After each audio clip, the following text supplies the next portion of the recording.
UK Davidson halls. This majestic building provided students with shelter for the past year, until unfortunately, disaster struck, and students started disappearing one by one.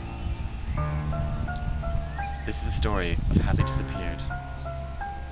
This is the story of AKD.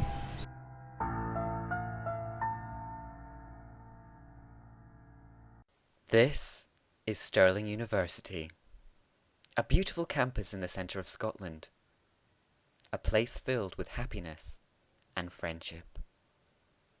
At the beginning of the school year, everything was hunky-dory.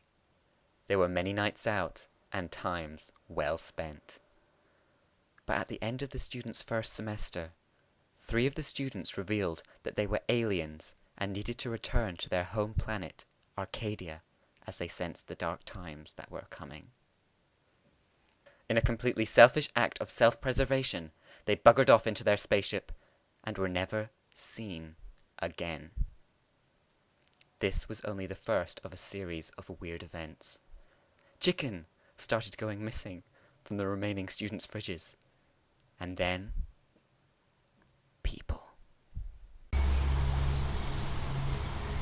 This is the site of the first disappearance. A young boy called Jonathan Scrubb came out here one night by himself to feed the ducks, when all of a sudden he felt a hand grab him by the ankle and dragged him into the lock. There had been many rumours and superstitions that something was lurking deep in the lock, but no one had believed them until now. We're about to go up to one of the sites where the majority of the action happened. Okay, we're not allowed to be in here. We're only allowed to be in here for a minute because it's very dangerous. Come on, follow me up.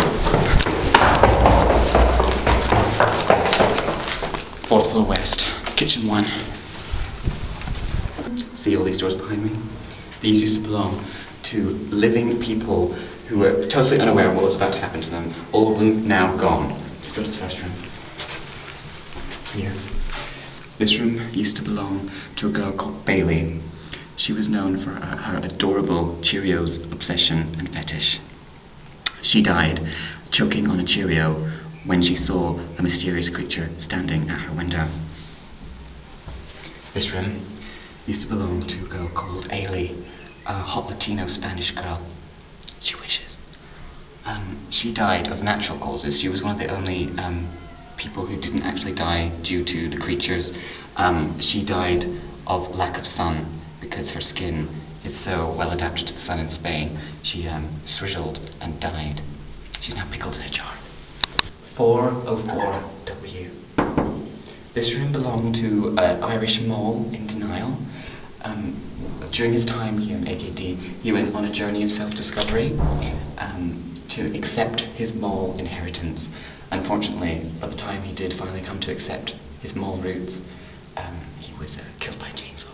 Emma Sweeney, she was poisoned and inflated and turned into a strawberry.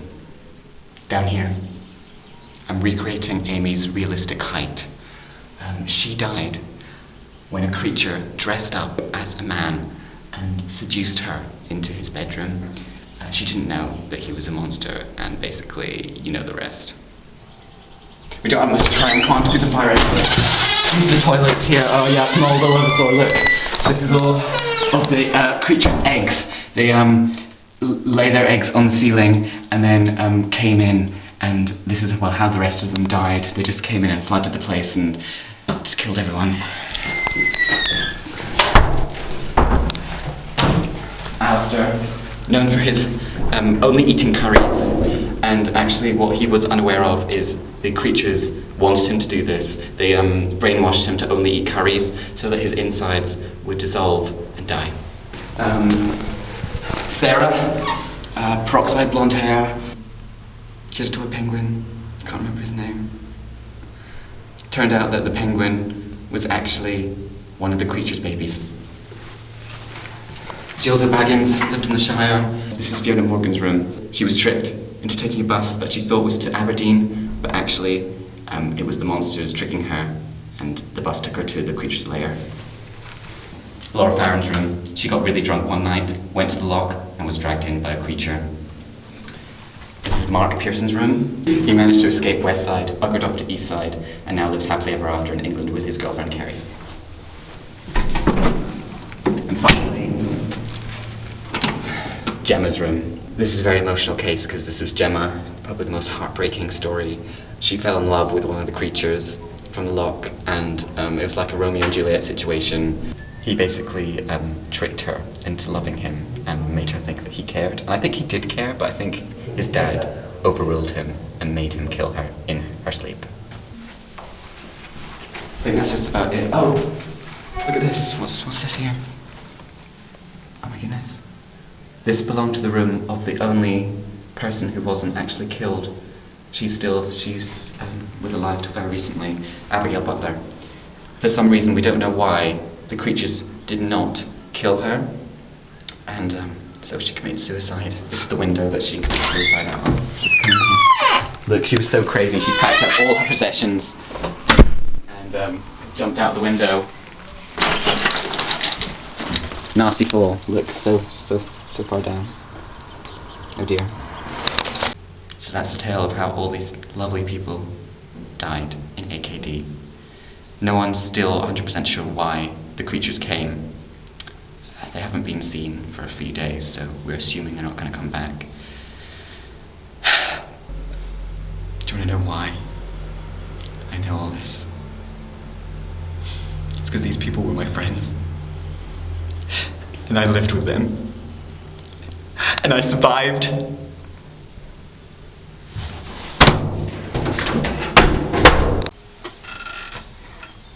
So now I'm packing up, leaving AKD for a better life somewhere. Don't know where I'm going to go. But I've got to get out of here. This place is poison. I've got to get here. Get out of here before they come back for me. Because they will. I'm next on their list. I know it. So let's start packing.